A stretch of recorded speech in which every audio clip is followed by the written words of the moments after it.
Olá, eu sou a professora Cássia e na aula de hoje nós vamos conversar sobre os métodos sintéticos de alfabetização utilizados no Brasil. Os métodos sintéticos recebem esse nome porque partem dos pequenos pedaços das palavras e eles são três. O método alfabético é o mais antigo de todos, o ensino através da soletração. O método fônico é o ensino através dos sons das palavras de cada letra. E o método silábico é o ensino através das famílias silábicas. Vamos observar o método alfabético, então. Nesse método, é necessário que a criança já conheça todo o alfabeto e saiba como fazer o registro de cada uma das letras. Então, o professor ele vai soletrar e a criança vai fazendo os registros. Então, conforme a criança convive com as letras, com as palavras, ela vai repetindo e memorizando.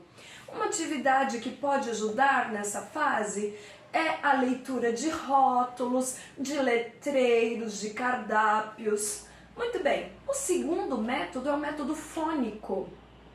O método fônico ele foi desenvolvido na Alemanha e França e ele parte da relação que existe entre o fonema e o grafema.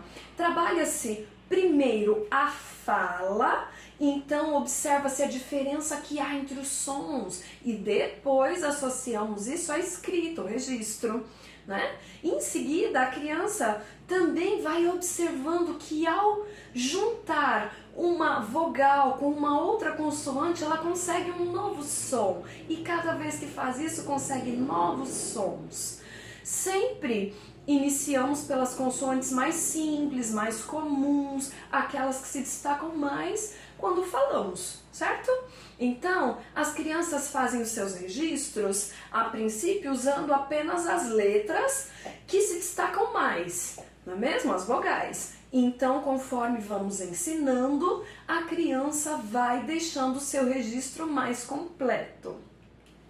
A criança vai entendendo algo muito legal, que tudo que ela fala tem um código, que é a escrita, mas o foco principal dessa metodologia é a sonoridade que cada letra e sílaba produzem. Muito bem, o terceiro método é o método silábico, é o mais conhecido e usado no Brasil. Ele considera as sílabas das palavras. Após a criança então conhecer o alfabeto, é importante que ela entenda que as vogais não formam sílabas. As vogais apenas auxiliam as consoantes na formação das famílias silábicas.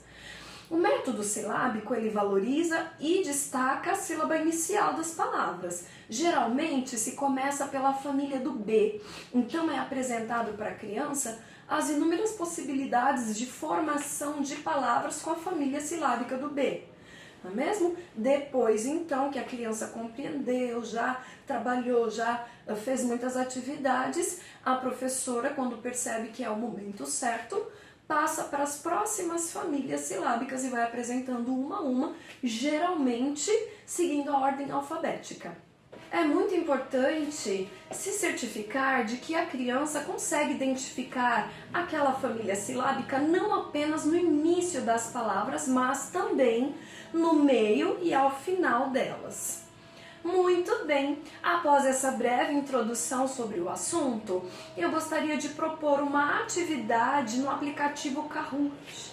Através dela você vai demonstrar se já sabe identificar e diferenciar os métodos sintéticos de alfabetização. Vamos lá?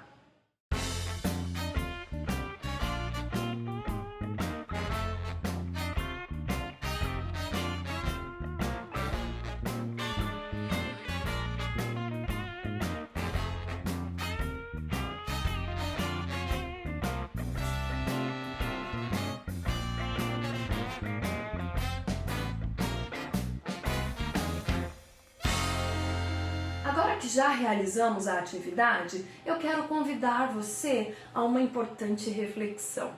Qual desses é o melhor dos métodos de alfabetização? Será que eu devo escolher um deles para alfabetizar os meus alunos? Para ajudar nessa reflexão, eu gostaria de ilustrar da seguinte forma. Nós vamos utilizar uma receita ilustrada. Vejam só, o primeiro ingrediente que eu tenho aqui é um ovo. E quando nós temos apenas um ovo, nós podemos prepará-lo de algumas formas. Ele frito, ele cozido, ele mexido. Usando apenas ele, nós ficamos um pouco reduzidos, não é mesmo?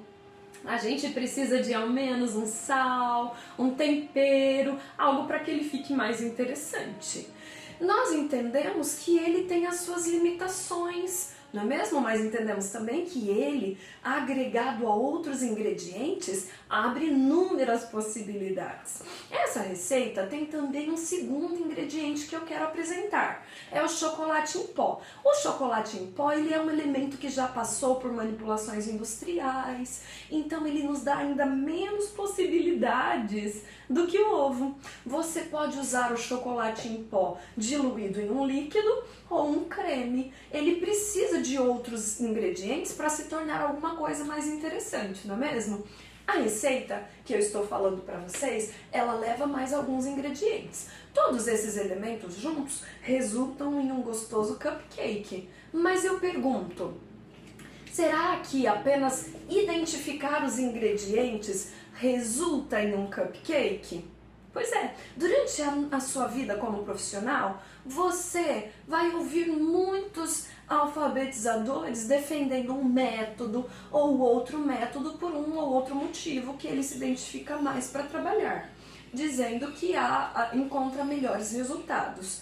Ok, mas vale ressaltar que se trabalharmos apenas um dos métodos, nós estaremos trabalhando apenas o ovo com a criança e não trabalhando todos os ingredientes para que isso se torne uma receita. E isso, em termos de alfabetização, traz grandes prejuízos a médio e longo prazo. É importante observar em qual hipótese de escrita a criança se encontra, e isso dirá a você, professor, qual é o método eficaz para alfabetizar a criança naquele momento.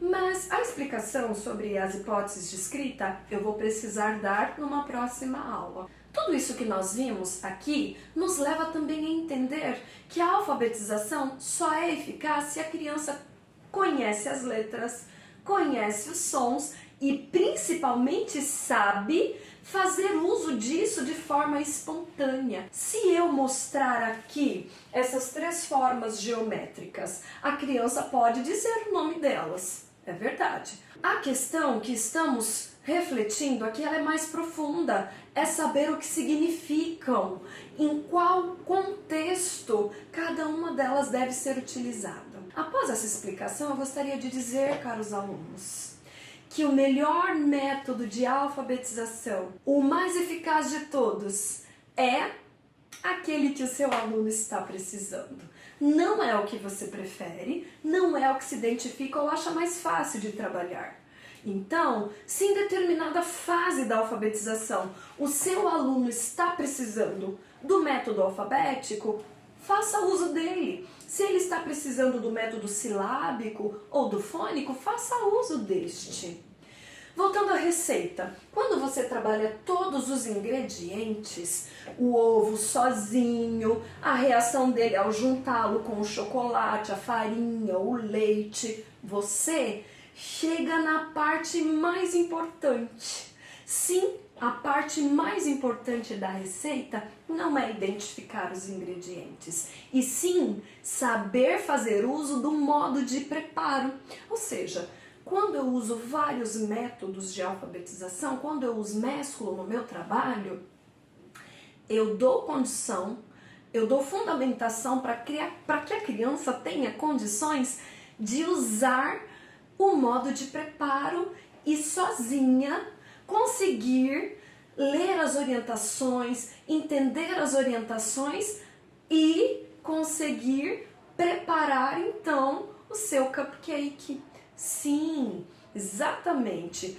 Eu preciso ajudar o meu aluno a interpretar, a saber fazer uso das palavras em diferentes contextos, identificá-los e trabalhar com eles. Bom, eu espero que você tenha aproveitado. Nos vemos na próxima aula.